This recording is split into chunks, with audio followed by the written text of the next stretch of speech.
دیکھیے آپ نے نا یہاں اتنے سمجھدار ہیں کہ یو ایس اے جانا ہے ڈالرز میں کنورٹ کریں جی، ڈالر کا ریٹ کتنا ہے جی، 200 ہو گیا ہے، 250 ہو گیا ہے. آپ کو یہ بھی پتا ہونا چاہیے کہ دنیا کے بعد جو آخرت ہے نا اس کا بھی وہ ایریا اور ہے. اس ایریا میں یہ سورج نہیں ہوگا، اس ایریا میں یہ زمین نہیں ہوگی. یہ قرآن مجید سے بھی ثابت ہے. یوم تبدل الارض غیر الارض والسماوات وبرزوا للہ الواحد القہار. 13ویں پارے میں اللہ فرماتا ہے زمین کچھ اور بن جائے گی، آسمان کچھ اور بن جائے گا، اور یہ سارے کے سارے اللہ کے سامنے پیش ہو جائیں گے. تو اس وقت کیا کام چلے گا؟ اس وقت آپ کو کرنسی کنورٹ کروانا ہے. تو لہٰذا آج آپ کرنسی کنورٹ کروا لیں، آپ کو موجود ہونی چاہیے. وہ کرنسی کیا ہے کہ اپنے جسم کو یوز کریں تاکہ آپ کے پاس نیک اعمال، جسے آج کل کہتے ہیں نا بٹ کوائن، تو وہ بڑے مشہور ہیں آج کل بٹ کوائن. تو آپ کے پاس کوئی ایسا کوائن ہونا چاہیے جو قیامت والے دن آپ کو فائدہ دے سکے.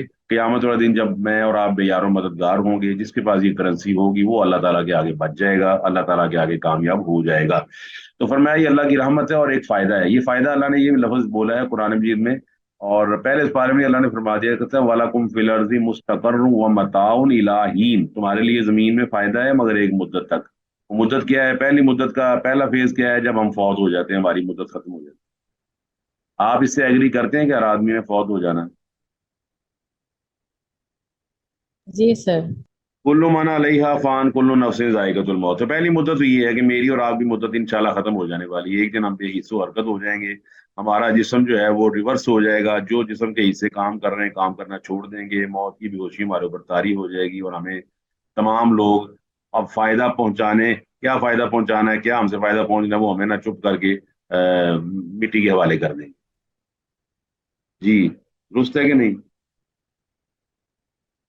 سر یہی حقیقت ہے. اللہ اکبر. تو اللہ تعالیٰ آپ کو اور ہمیں نا ایمان کی موت نصیب فرمائے. فرمایا وَإِذَا قِيلَ لَهُمْ، جب ان سے کہا جاتا ہے نا اتقوا، ڈرو. کس سے ڈرو؟ ما بین ایدیکم وما خلفکم. یہ بین ایدیکم وما خلفکم دونوں چیزیں مراد ہیں. ایک تو یہ مراد ہے آگے اور پیچھے. آگے اور پیچھے سے مراد ایک تو یہ ہے کہ جو ہمارے گناہ ہیں، پہلے گناہ اور بعد کے گناہ. کچھ گناہ آدمی پہلے کر چکا ہے، کچھ گناہ اس نے بعد میں کرنے ہیں. تو ان سے کہا جاتا ہے ان چیزوں سے ڈرو جو تم نے پہلے گناہ کیے ہوئے ہیں، جو تم نے پہلے غلطیاں کی ہوئی ہیں، اس کی کو تم نے شروع کیا ہوا، اور اسی کی بیس پر تم مستقبل میں بھی غلطیاں کرو گے. ان چیزوں سے اللہ سے ڈرو کہ میں نے یہ غلطیاں کی ہیں، میں دوبارہ نہ دہراؤں. اور ما بین ایدیکم سے مراد دنیا کا عذاب ہے، وما خلفکم سے مراد آخرت کا عذاب ہے. یعنی کہ دنیا کے اندر بھی اللہ عذاب دیتا ہے، آخرت کا عذاب تو یقینی ہے ہی ہے. دنیا کے عذاب کی شکلیں مختلف ہیں، جیسے اللہ تعالیٰ کے دین سے دوری، اللہ تعالیٰ کے دی ہوئی نعمتوں کا صحیح استعمال نہ کرنا، اپنے وقت کو ضائع کرنا. نعمتان مغبون فیہما کثیر من الناس الصحت والفراغ. صحت اور فارغ وقت سے فائدہ نہ اٹھانا، صحت کو گناہوں میں استعمال کرنا، فارغ وقت کو گناہوں کے لیے استعمال کرنا. اور ولا نذیقنہم من العذاب الادنی دون العذاب الاکبر لعلہم یرجعون. اللہ فرماتا ہے میں تھوڑا عذاب دیتا ہوں بڑے عذاب سے پہلے تاکہ یہ واپس آ جائیں، بچ جائیں. تو فرمایا یہاں پر جب ان سے کہا جاتا ہے کہ ڈرو اپنے گناہوں سے جو پیچھے اور آگے ہیں، اور ڈرو اللہ تعالیٰ کے عذاب سے جو دنیا میں ہے اور آخرت میں ہے، اور لعلکم ترحمون تاکہ تم پر رحم کیا جائے. اللہ اکبر. اب یہاں پھر وہی آ گیا کہ اللہ تو رحم کرنے کے لیے تیار ہے. اللہ تعالیٰ تو آپ پر اور مجھ پر رحم کرنے کے لیے پوری کائنات کو اپنے رحمان اور رحیم ہونے کا احساس دلوانے کے لیے تیار ہے، لیکن اس کے لیے کوالیفیکیشن کیا ہے کہ آدمی ڈرے اپنے گناہوں سے. اور فرمایا اب اگلی ان کی اور مصیبت جو ہے وہ یہ ہے کہ وما تاتیہم من آیات، ان کے پاس نہیں آتی کوئی نشانی من آیات ربہم، اپنے رب کی طرف سے. اب نشانیاں بہت ساری ہیں. اب دیکھیے سورج کا نکلنا، چاند کا نکلنا، جسم کے اندر آپ کا پورا جسم، وفی انفسکم افلا تبصرون، تمہارے اندر تمہاری نشانیاں موجود ہیں تمہارے جسم کے اندر. افلا تبصرون، تم دیکھتے نہیں ہو کس طرح تمہارا دل دھڑکتا ہے، کس طرح تم سانس لیتے ہو، کس طرح تمہارا اسٹمک کام کرتا ہے، کس طرح تمہارا سلائیوا کام کرتا ہے، کس طرح تمہاری سننے کی طاقت کام کرتی ہے، کس طرح سننے، دیکھنے، سمجھنے کی صلاحیتیں کام کرتی ہیں. اتنی ساری نشانی ہے. پھر ایک نشانی ہے کہ وہ ساتھ والا فوت ہو جاتا ہے، سامنے والا فوت ہو جاتا ہے، خالہ فوت ہو جاتی ہے، اور آپ دیکھتے ہیں کہ خالہ اپنے پیسے کے باوجود، سامنے والا اپنے پیسے کے باوجود بے یار و مددگار ہے، کوئی اس کی مدد کے لیے تیار نہیں ہوتا، کوئی اس کے ساتھ جانے کے لیے تیار نہیں ہوتا. سورہ یوسف میں فرمایا کہ یمرون علیہا وہم عن آیاتہا غافلون، یہ کئی نشانیوں کے پاس سے گزرتے ہیں مگر غافل ہیں. آپ کو پچھلے ہفتے بھی سنا تھا آپ نے، سورج غروب نہیں ہوتا کہ چلتا رہتا ہے. سر روز غروب ہوتا روز غروب ہوتا ہے، رات آ جاتی ہے، یہ ہمیں نشانیاں ہیں کہ تمہارا دن بھی رات میں تبدیل ہو جائے گا. آج تم زمین کے اوپر ہو، کسی نے کہا ہوگا نا کہ زمین کے اوپر اچھے سے رہ لو تو زمین کے نیچے بھی تمہاری زندگی اچھی ہو جائے گی. اگر تم زمین کے اوپر اچھی طرح رہو گے نا تو زمین کے نیچے بھی اچھی طرح رہ لو گے. اور اگر تم نے زمین کے اوپر اچھی طرح رہنا نہ سیکھا تو زمین کے نیچے بھی زندگی جو ہے وہ مشکل ہو جائے گی اور انتہائی غیر آرام دہ ہو جائے گی. تو نشانیاں بہت ساری آتی ہیں. ان نشانیوں میں کچھ تو واضح نشانیاں ہیں. وہ کون سی نشانیاں ہیں؟ جو محیر العقول ہیں، اللہ تعالیٰ کے معجزات ہیں. موسیٰ علیہ السلام کی قوم کے لیے اللہ تعالیٰ نے 9 نشانیاں رکھی. ید بیضا رکھا اور وہ عصائے موسیٰ رکھا جو سانپ بن جاتا تھا، ہاتھ چمکدار ہو جاتا تھا. اس کے ساتھ نبی علیہ الصلوۃ والسلام کو، نوح علیہ الصلوۃ والسلام کو، وہ آپ کو پتہ ہے اونٹنی والی فاقر الناقہ تھا جو وہی ہے نا والشمس وضحاہا، جس کے آخر میں آتا ہے وقال لهم رسول اللہ ناقۃ اللہ وسقیا. اونٹنی کی نشانی دیکھ لی انہوں نے، ہر کچھ دیکھ لیا، مگر کام نہیں عقل ان کی کہ میں اللہ تعالیٰ کی طرف رجوع کر لوں. اللہ قانون مورزن، مگر یہ اس سے اعراض کرتے ہیں. اچھا اعراض آپ کو پتہ ہے، اگر آپ اسٹوڈنٹ ہیں تو اسٹوڈنٹ کی 2 قسموں سے آپ واقف ہیں. ایک اسٹوڈنٹ ہے جو کلاس میں اعراض کرتا ہے اور ایسے کاموں پہ توجہ دیتا ہے جس کا پیپر سے کوئی تعلق نہیں ہوتا. اور کچھ اسٹوڈنٹ ایسے ہوتے ہیں جو اعراض نہیں کرتے بلکہ اس پہ توجہ دیتے ہیں جو ٹیچر پڑھا رہا ہوتا ہے. بتائیے دونوں کے ریزلٹ ایک جیسے ہوتے ہیں کہ فرق ہوتے ہیں؟ سر جو اعراض اس بات پہ کرے گا جو کہ اس سے ریلیٹڈ ہے ہی نہیں، تو obviously وہ اس کو تو نہیں فائدہ دے گی. اور جو اس پہ کرے گا، جو اس پہ توجہ دے گا، جو ٹیچرز پڑھا رہے ہیں، تو اس کو تو فائدہ ہوگا نا ایگزام کے لیے بھی اور ویسے بھی جنرلی بھی. بالکل. اور یہ اعراض، اچھا اب اعراض یہ ظلم اور زیادتی آپ نے سمجھنی ہے. ظلم کیا ہے؟ اعراض کا مطلب ہوتا ہے اس چیز کو نظر انداز کر دینا اور دوسرے پر منہ لگا لینا. اچھا اب اعراض جب آدمی کرتا ہے تو ایک بات سمجھنے والی ہوتی ہے. مثال کے طور پر آپ کو پیاس لگی ہوئی ہے اور آپ کے سامنے پانی کا گلاس رکھا جاتا ہے، تو آپ اس سے اعراض کریں گے اور آپ کا اعراض درست ہوگا. نہیں، ہم اعراض تو نہیں کریں گے اس سے. آپ کو پتہ ہے آپ فوراً نہ پانی پکڑیں گے پی جائیں گے. آپ کو پتہ ہے پیاسے آدمی کے لیے پانی سے اعراض کرنا اس کے لیے نقصان دہ ہے. بھوکے آدمی کے لیے کھانے سے اعراض کرنا اس کے لیے نقصان دہ. اسی طرح آخرت میں کامیاب ہونے کے لیے ضروری ہے کہ شریعت اسلامیہ کو سامنے رکھا جائے اور شریعت اسلامیہ نے جس سے منع کیا اس سے اعراض کیا جائے. ہم اصل میں ضرورت ہمیں پانی کی ہے، ہم پانی سے اعراض کر کے کھانا مزید کھانا شروع کر دیتے ہیں تو صاف ظاہر ہے ہم بیمار ہو جائیں گے اور ہماری پیاس ختم نہیں ہوگی. اعراض یہ ہے کہ ہم اللہ کے بتائے ہوئے غلط کاموں سے اعراض کریں اور چہرہ کس طرف کریں؟ اس طرف جو اللہ تعالیٰ نے ہمیں حکم دیا ہے. صاف ظاہر ایک طرف تو آپ نے کرنا ہی ہے، یا شیطان کی طرف یا رحمان کی طرف. تو آیات صبح و شام آپ کے سامنے بھی موجود ہیں. روزانہ آپ دیکھتے ہیں کھانا آپ کھاتے ہیں، وہ کھانا کنزیوم ہو جاتا ہے، پھر اگلے دن دوسرا کھانا، تیسرا کھانا، 7 دن. اتنی نشانیاں ان فی خلق السماوات والارض واختلاف اللیل والنہار لآیات لأولی الالباب. ان فی خلق السماوات والارض واختلاف اللیل والنہار والفلک التی تجری فی البحر بما ینفع الناس. فرمایا اتنی بڑی کشتی جو ہے وہ چلتی ہے لوگوں کا فائدہ دینے کے لیے سامان اٹھا کر. انہوں نے ان نشانیوں کی پرواہ نہیں کی اور سمجھتے ہیں کہ کائنات افا حسبتم انما خلقناکم عبثا وانکم الینا لا ترجعون، کیا ہم نے یہ ساری کائنات بغیر مقصد کے پیدا کر دی ہے اور تمہاری طرف نہیں لوٹائے جاؤ گے؟ فتعالی، اللہ فرماتا ہے کہ اللہ اس سے بلند ہے کہ وہ بے مقصد ایک چیز کو پیدا کر دے. فرمایا وما خلقت الجن والانس الا لیعبدون ما اريد منهم من رزق وما اريد ان يطعمون ان الله هو الرزاق ذو القوة المتين. فرمایا میں نے تم سے مطالبہ کیا اتنے پیسے کماؤ اور مجھے لا کے دو. میرا مطالبہ یہ ہے کہ تم نے میرے طریقے کے مطابق اور میری عبادت کا وہ طریقہ جو میں نے بتایا اس کے مطابق زندگی گزارنی. آگے مشرکین کی کٹ ہو جاتی ہے. وَإِذَا قِيلَ لَهُمْ، جب ان سے کہا جاتا ہے انفقوا، خرچ کرو، مما رزقکم اللہ، اس میں سے جو اللہ تعالیٰ نے تمہیں دیا ہے. یعنی کہ فقراء کا حصہ رکھا ہے، مساکین کا حصہ رکھا ہے. اب اس کو سمجھنے والی بات ہے کہ مشرکین یہ اس طرح کی عادات کیوں کرتے تھے. پہلے ہم آیت پڑھ لیں. قال الذین کفروا للذین آمنوا، کافر لوگ ایمان والوں سے کہتے ہیں انطعم، کیا ہم کھلائیں، من لو یشاء اللہ اطعما، اس کو جس کو اللہ چاہتا تو کھلا دیتا.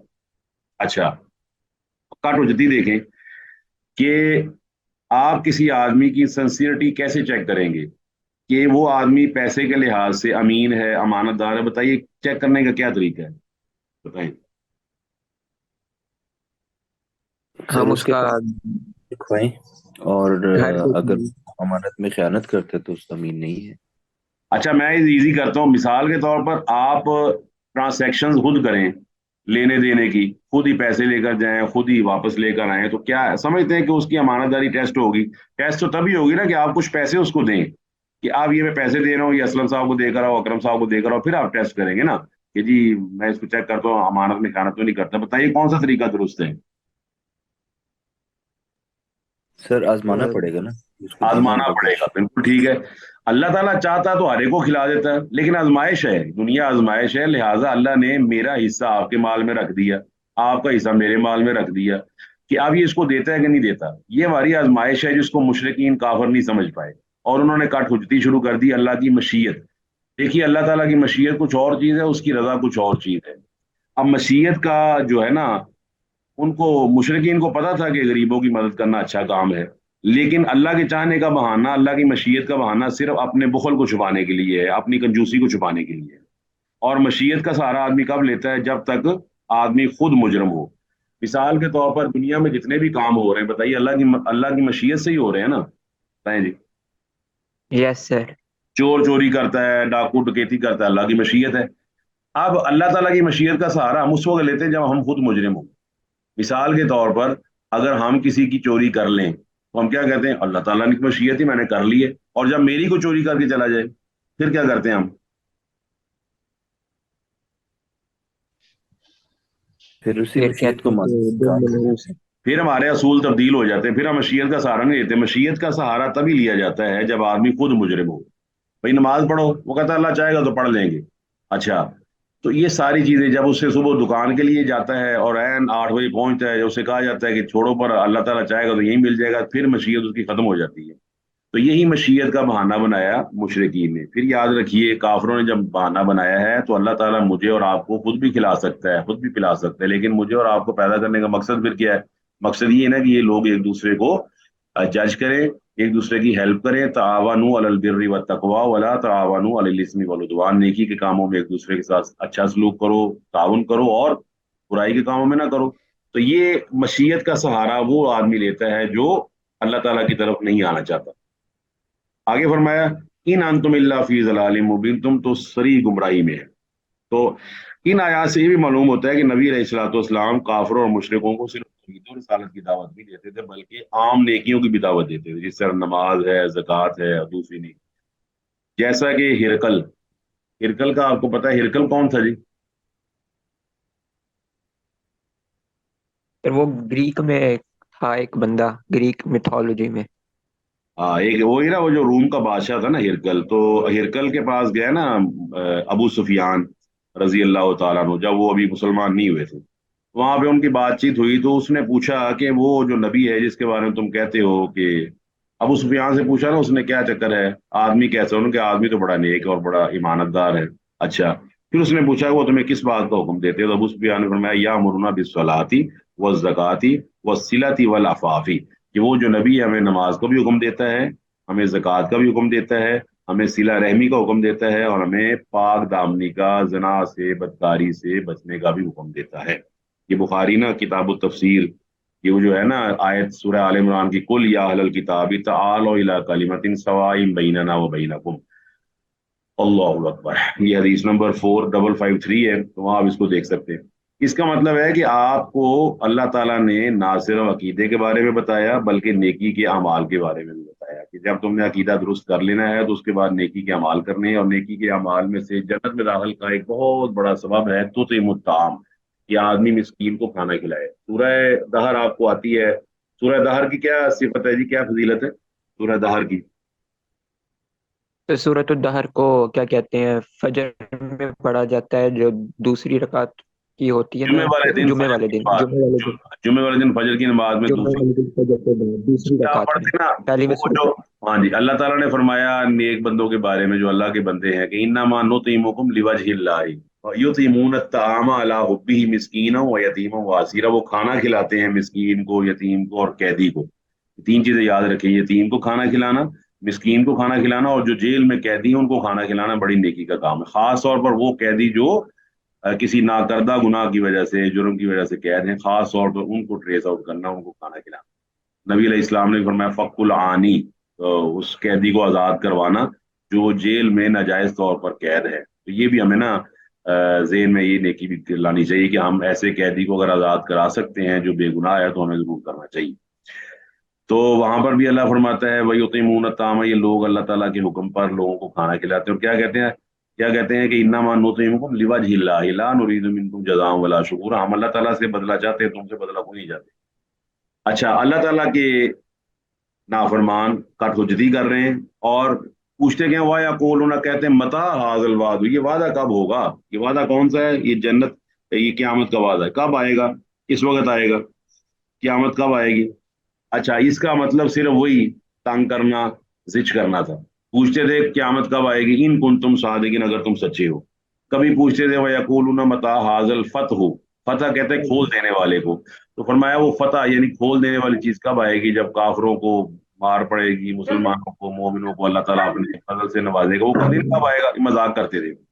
یہ مذاق جو ہے نا سورہ مطففین میں بھی موجود ہے، ان الذین اجرموا کانوا من الذین آمنوا یضحکون واذا مروا بہم یتغامزون، فرمایا یہ جو کافر لوگ ہیں نا، ایمان والوں کے پاس گزرتے ہوئے مذاق کرتے ہیں اور ان کو نا آنکھوں سے اشارے کرتے ہیں۔ واذا رأوہم، جب ان کو دیکھتے ہیں، قالوا ان ہؤلاء ضالون، یہ نا یہ گمراہ ہیں۔ گمراہ کون ہے؟ نبی۔ گمراہ کون ہے؟ نبی کے ماننے والے، نعوذ باللہ۔ تو یہ اصل میں خود گمراہ ہیں۔ صحابہ کے بارے میں ایک اور لفظ بھی بولتے تھے، صفہاء کا، صحابہ کو کہتے تھے کہ یہ صفہاء ہے۔ تو اللہ تعالیٰ فرماتا ہے الا انہم هم الصفہاء، اصل میں یہ خود بے وقوف ہیں۔ یہاں کیا کہہ رہے ہیں؟ اور جی وہ قیامت کب آئے گی؟ اللہ نے ایک اور جگہ اس کا جواب دیا، عسیٰ ان یکون ردیف لکم، ہو سکتا ہے تمہارے پیچھے پیچھے آ رہی ہو۔ اور آپ کو پتہ ہے من مات فقط قامت قیامت، وہ جو آدمی مر جاتا ہے اس کی قیامت شروع ہو جاتی ہے۔ ایگری جی؟ جی سر۔ اور آپ کو پتہ ہے موت کا کوئی منکر ہے؟ موت تو آنی، جب موت آ گئی تو قیامت شروع ہو گئی۔ آپ کا حساب کتاب اسی وقت سے ایک چھوٹی سی پرچی آپ کو مل جاتی ہے اور آپ بس بیٹھ جاتے ہیں، اپنی قبر کے اندر لیٹ جاتے ہیں اور آپ ویٹ کرتے ہیں اس بڑے دن کا۔ وہ دن تو آگے رہنا ہے۔ اب آگے اللہ نے اس کی صفت بیان کی ہے کہ ما ینظرون الا صیحۃ واحدہ، اللہ اکبر، یہ انتظار کر رہے ہیں مگر کیا ہوگی؟ ایک نا دھماکہ ہوگا، ایک ایکسپلوژن ہوگا، ایک چیخ ہوگی، تاخذہم، وہ چیخ انہیں پکڑ لے گی۔ اور اس کو آپ یوں سمجھ سکتے ہیں، اگر آپ نے فزکس پڑھی ہوئی ہے تو ڈیسیبلز آپ نے پڑھا ہوگا، intensity of light, frequency of sound, intensity of sound پڑھی ہوئی جی آپ نے؟ ساؤنڈ انرجی، ساؤنڈ کے ڈیسیبل لیولز ہوتے ہیں، ساؤنڈ انٹینسٹی آپ کو پتا ہے 20 سے 20,000 تک ہوتے ہیں، یعنی کہ ایک جو آڈیبل آواز ہے وہ 20 ڈیسیبل سے 20,000 کے بعد نا دھماکہ شروع ہو جاتا ہے بہت زیادہ، یہاں تک کہ اس قدر شدید دھماکہ ہوتا ہے کہ آدمی مر سکتا ہے، مر جاتا ہے بلکہ۔ ایگری جی اس سے؟ جیسے وہ فریکوینسی ہوتی ہے، اور آپ دیکھتے ہیں کہ بعض فریکوینسی اوقات، ہاں جی بالکل، بعض اوقات آپ دیکھتے ہیں کہ جب آپ کو کوئی میوزک چلتا ہے یا کوئی آواز ہے تو ایک زمین میں ارتعاش پیدا ہو جاتا ہے اور چیزیں جو ہیں وہ ہلنا شروع کر دیتی ہیں۔ کبھی آپ نے دیکھا ہوگا آواز سے ارتعاش پیدا ہوتا ہے، چیزیں ہلنا شروع کر دیتی ہیں، گنگن کی آواز آتی ہے۔ تو وہ چیز کس طرح کی ہوگی کہ اچانک ان کو پکڑ لے گی جب اسرافیل ونفخ فی الصور، جب اسرائیل جو ہے اسرافیل وہ سور پھونکیں گے اور ایک چیخ کے اندر ہی پوری کائنات مر جائے گی۔ تو اللہ تعالیٰ نے یہاں فرمایا کہ جس قیامت کا انتظار کر رہے ہیں اس کے لیے ہمیں کسی لمبی چوڑی تیاری کی ضرورت نہیں ہے، ایک بار سور میں پھونک دیا جائے گا اور جس کی چیخ کی آواز اس قدر زیادہ ہوگی کہ لوگ بے ہوش ہو کے وہم یخصمون، یہ آپس میں نا قسم کا مطلب ہے جھگڑا کر رہے ہوں گے۔